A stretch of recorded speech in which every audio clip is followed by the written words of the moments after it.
Hello বন্ধুরা, কেমন আছো সবাই? আশা করি তোমরা ভালো আছো। আজ আমি এই ক্লাসটির মাধ্যমে পোস্ট গুপ্ত পিরিয়ড অর্থাৎ পরবর্তী গুপ্ত যুগের একটি গুরুত্বপূর্ণ রাজবংশ মৌখরী ডাইনেস্টি সম্পর্কে পুরো ডিটেলসে আলোচনা করব।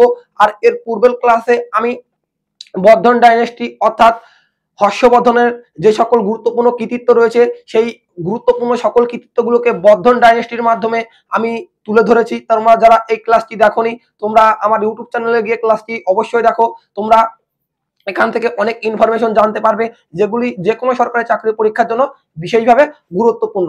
আজ আমি তোমাদেরকে এই ক্লাসটির মাধ্যমে করাবো কনৌজের মৌখরী ডাইনেস্টি, যে রাজবংশটি এই বর্ধন রাজবংশের সমসাময়িক একটি রাজবংশ, যারা কনৌজে তাদের রাজধানী স্থাপন করে এবং একটি শক্তিশালী সাম্রাজ্য হিসেবে নিজেদেরকে প্রতিস্থাপন করে।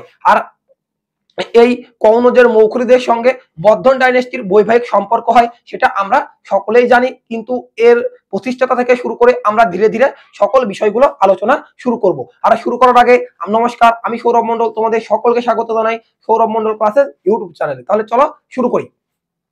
তাহলে প্রথমেই আমরা দেখব এই কনৌজের মৌখরী রাজবংশের প্রতিষ্ঠাতা।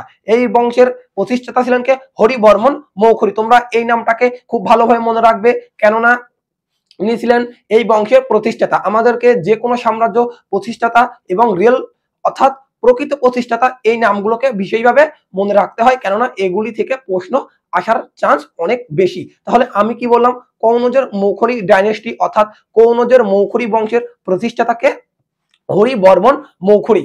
কনৌজের এই বংশের প্রতিষ্ঠাতা ছিলেন হরিবর্মন মৌখরী। কিন্তু এই হরিবর্মন মৌখরী কিন্তু সেই সময়কালে একজন সম্পূর্ণ স্বাধীন রাজা ছিলেন না। তারা কিন্তু গুপ্তদের অধীন থেকেই রাজত্ব করত। এই ধারণা আমরা কোথা থেকে পেয়ে থাকি? তার উপাধি ছিল কি? মহারাজা। তাহলে আমরা বিভিন্ন অর্থাৎ পরবর্তী গুপ্ত যুগের আগে যখন আমরা গুপ্ত যুগ পড়েছি, তখন আমরা দেখতে পেয়েছি যে শ্রীগুপ্ত এবং ঘটোৎকচ এদের উপাধি ছিল কি? মহারাজা। অর্থাৎ তারা কোনো একজন রাজার অধীনে সামন্ত রাজা হিসেবে কাজ করত। তেমনি এই বংশের অর্থাৎ কনৌজের মৌখরী রাজবংশের প্রতিষ্ঠাতা হরিবর্মন মৌখরীও তিনি গুপ্তদের, তখনও গুপ্ত শাসন একেবারে লুপ্ত হয়ে যায়নি, সেই কারণে তারা গুপ্তদের অধীনে থেকেই কোনো একটি জায়গায় শাসন পরিচালনা করতো বলে আমরা একটি ধারণা করতে পারি। এই কারণে তার উপাধি ছিল কি? মহারাজা। অর্থাৎ তারা গুপ্তদের সামন্ত প্রভু হিসেবে কাজ করত। এই কারণে তারা সামন্ত প্রভু হিসেবে উপাধি গ্রহণ করত। এই কারণে তার একটি উপাধি ছিল কি? মহারাজা। এই হরিবর্মন মৌখরীর পরবর্তীকালে যিনি সিংহাসনে বসেন তার নাম কি? তার নাম ছিল কি? অদ্বৈত বর্মন মৌখরী। তোমরা এই নামগুলোকে মনে রাখবে, যেহেতু আমি কনসিস্টেন্সির সঙ্গে বলে রাখছি, তোমরা এইগুলোতে তোমাদেরকে বোঝানোর জন্য। তাহলে আমরা প্রথমে দেখতে পারি হরিবর্মন মৌখরী এই বংশের প্রতিষ্ঠা করেন। এর পরবর্তীকালে আমরা দেখতে পাই যে অদ্বৈত বর্মন মৌখরী তিনি সিংহাসনে বসেন এবং তিনিও কিন্তু স্বাধীন রাজা, সম্পূর্ণ স্বাধীন রাজা ছিলেন না, তারও উপাধি ছিল কি? মহারাজা। তাহলে আমি বললাম প্রথমে দুজন শাসক যিনি ছিলেন এই বংশের প্রতিষ্ঠাতা, তিনি হলেন হরিবর্মন মৌখরী এবং দ্বিতীয় যিনি শাসক অদ্বৈত মৌখরী। এই দুজনের উপাধি ছিল কি?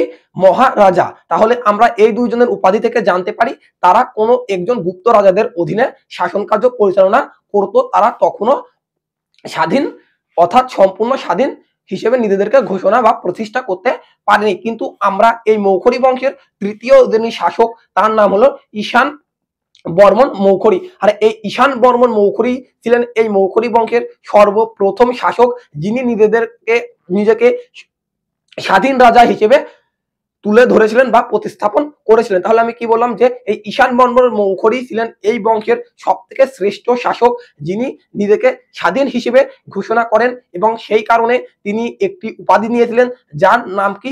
মহারাজাধিরাজ। যেটা আমরা দেখেছিলাম প্রথম চন্দ্রগুপ্ত এই উপাধিটি ধারণ করেন, অর্থাৎ গুপ্ত সম্রাট প্রথম চন্দ্রগুপ্ত এই উপাধিটি ধারণ করেছিলেন মহারাজাধিরাজ। অর্থাৎ এই উপাধির মাধ্যমে আমরা জানতে পারি যে ইনি একজন স্বাধীন রাজা ছিলেন। তাহলে প্রথম দুজনের শাসক হরিবর্মন মৌখরী এবং অদ্বৈত বর্মন মৌখরী, এদের উপাধি ছিল কি? মহারাজা।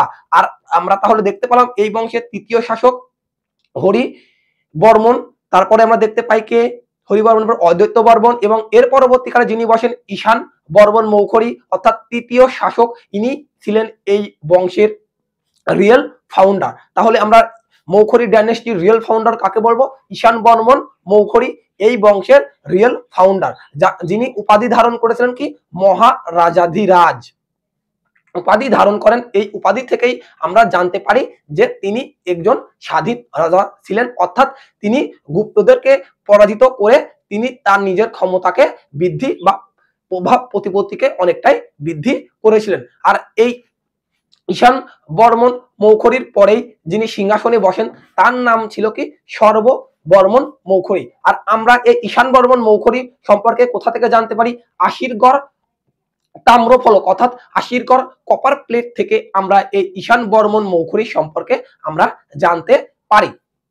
তাহলে এই ঈশান বর্মন মৌখরীর পরে যিনি রাজত্ব করলেন তিনি হলেন কে? সর্ববর্মন মৌখরী। আর এই সর্ববর্মন মৌখরী এই আশিরগড় শিলালিপিটি তিনি রচিত করেছিলেন, যেখান থেকে আমরা এই ঈশান বর্মন মৌখরী অর্থাৎ মৌখরী রাজবংশের সব থেকে একজন বিখ্যাত অর্থাৎ সর্বশক্তিমান রুলারের কথা আমরা জানতে পারি। আর এরপরে আমরা দেখব 5 নম্বর শাসক অর্থাৎ 5th ruler of Maukhari dynasty. তাহলে কে ছিলেন? অবন্তী বর্মন মৌখরী। অবন্তী বর্মন মৌখরী ছিলেন এই বংশের 5ম শাসক এবং এই বংশের 6ষ্ঠ শাসক ছিলেন কে? গ্রহ বর্মন বা গ্রহ বর্মা, যার সঙ্গে হর্ষবর্ধনের বোন রাজশ্রীর বিবাহ হয়। শুধু আমরা এই গ্রহ বর্মার নামটাকেই পড়ি, কিন্তু আমরা আগের নামগুলোকে কেন পড়বো না? কেননা এটি একটি গুরুত্বপূর্ণ রাজবংশ, সেই কারণেও আমি তোমাদেরকে সম্পূর্ণ ডিটেলসে ক্লাসটি করানোর চেষ্টা করলাম। তোমরা এই নামগুলোকে মনে রাখবে। তাহলে আমি আরেকবার তোমাদের বলে দিই, এই বংশের প্রতিষ্ঠাতা ছিলেন হরিবর্মন মৌখরী, যিনি ছিলেন এই বংশের প্রতিষ্ঠাতা। তার নাম ছিল হরিবর্মন মৌখরীর উপাধি কি ছিল?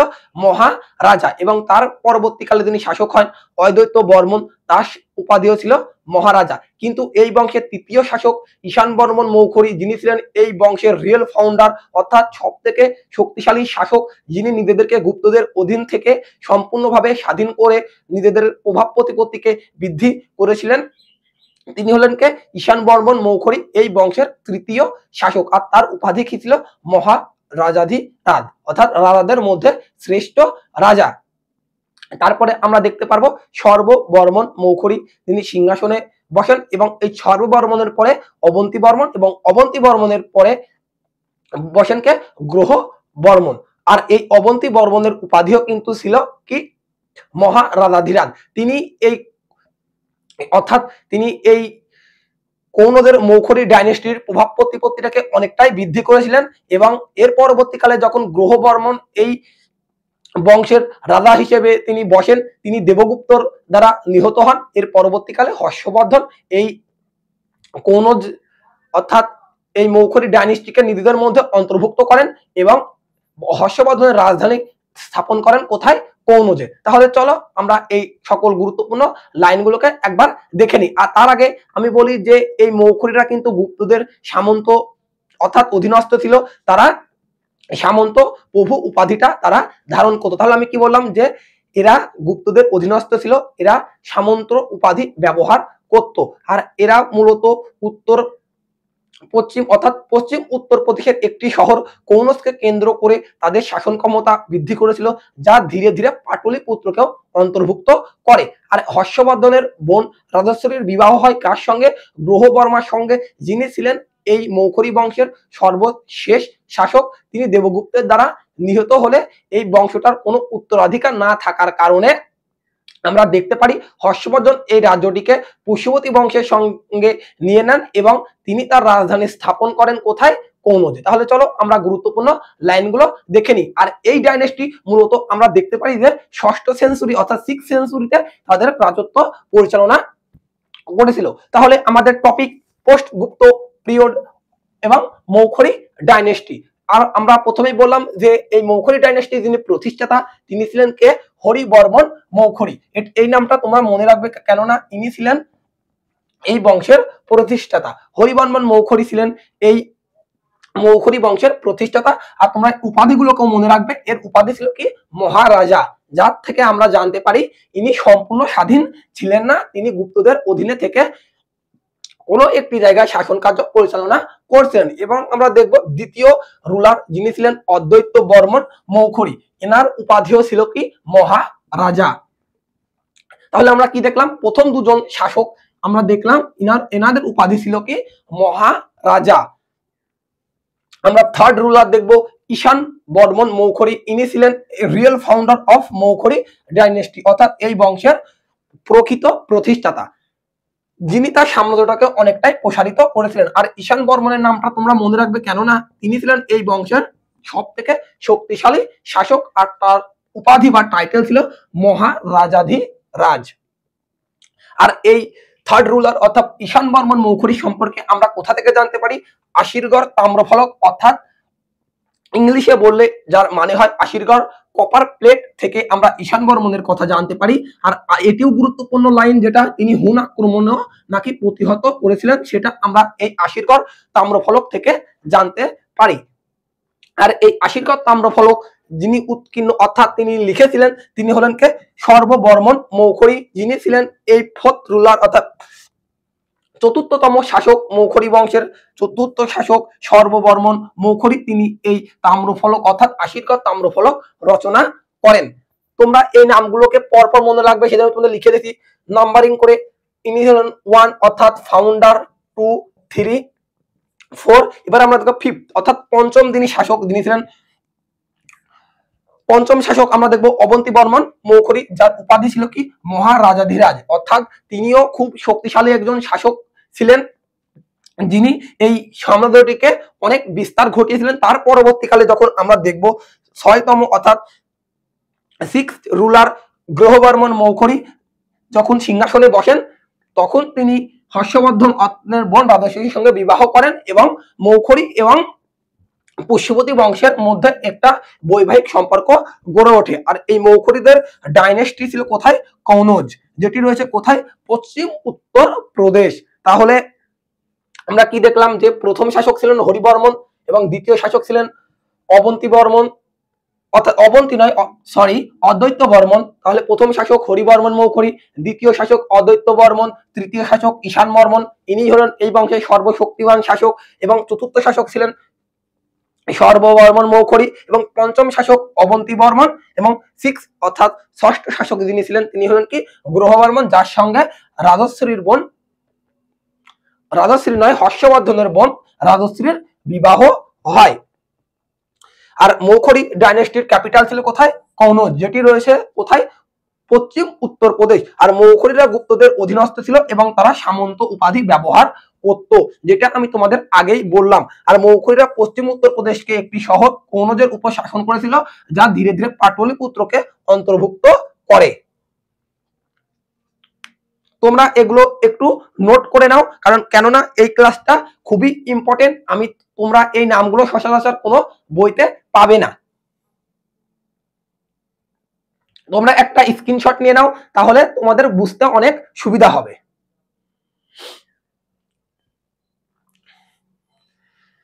তাহলে আমি তোমাদেরকে আরেকবার রিকল করে দিই যে এই কনৌজের মৌখরী ডাইনেস্টি, এটি ছিল আমরা দেখতে পারি উত্তর ভারতে যখন একটি শক্তিশালী সাম্রাজ্য বর্ধন রাজবংশ রাজত্ব করে, তখন এই বর্ধন অর্থাৎ পুষ্যবতী বংশের একটি পার্শ্ববর্তী রাজবংশ, যেটি ছিল কনৌজের মৌখরী রাজবংশ, এটি ছিল একটি বর্ধনের সমসাময়িক রাজবংশ, যা সেই সময়কালের একটি পাওয়ারফুল রাজবংশ। আর এই পুষ্যবতীরা এই বংশের অর্থাৎ মৌখরীদের সঙ্গে বৈবাহিক সম্পর্ক গড়ে তুলেছিল বলে আমরা জানতে পারি। হর্ষবর্ধনের বোন রাজশ্রীর বিবাহ হয় এই কনৌজের মৌখরী বংশের শেষ শাসক গ্রহবর্মার সঙ্গে। আর এই গ্রহবর্মাকে যখন দেবগুপ্ত হত্যা করে দেয়, তখন এই সিংহাসন ফাঁকা থাকার কারণে এই হর্ষবর্ধন কনৌজকে তার দখলে নিয়ে নেন এবং নিজের রাজধানী তিনি স্থাপন করেন কোথায়? কনৌজে। তাহলে আমি তোমাদের এই মৌখরী বংশের সম্পর্কের আরেকবার গুরুত্বপূর্ণ শাসকের নামগুলো আরেকবার বলে দিই। এই বংশের প্রতিষ্ঠাতা যিনি ছিলেন হরিবর্মন মৌখরী, তার উপাধি কি ছিল? তার উপাধি ছিল মহারাজা। এবং দ্বিতীয় যিনি শাসক অদ্বৈত বর্মন, তার উপাধি ছিল মহারাজা। এবং তৃতীয় শাসক ঈশান বর্মন মৌখরী, তিনি ছিলেন এই বংশের সব থেকে শক্তিশালী শাসক অর্থাৎ real founder of Maukhari dynasty. আর তার কথা আমরা জানতে পারি আশিরগড় কপার প্লেট, যেটি রচনা করেন কে?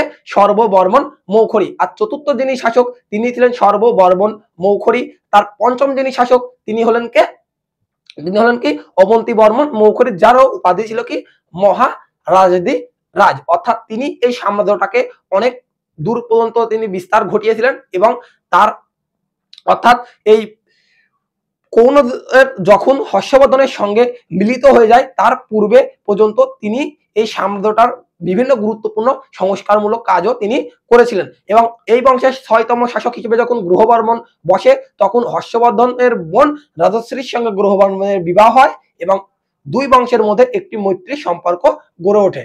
তাহলে আমি এই বংশ সম্পর্কে আশা করি তোমাদের পুরো ডিটেলসে বোঝাতে পেরেছি। ক্লাসটি কেমন লাগলো কমেন্টে জানিও, আর যদি ভালো লাগে লাইক করতে ভুলো না, বন্ধুদের মাঝে ক্লাসটিকে শেয়ার করে দাও। আর আমার চ্যানেলে যদি নতুন হও চ্যানেলটিকে ঝটপট এখনই সাবস্ক্রাইব করে রাখো, আর এরকম প্রতিনিয়ত হেল্পফুল ভিডিও পাওয়ার জন্য আমাদের চ্যানেলকে ফলো করতে ভুলো না। ধন্যবাদ জানিয়ে আজকের ক্লাসটা আমি এখানেই শেষ করছি। তোমাদের সঙ্গে দেখা হবে আবারও নেক্সট ক্লাসে।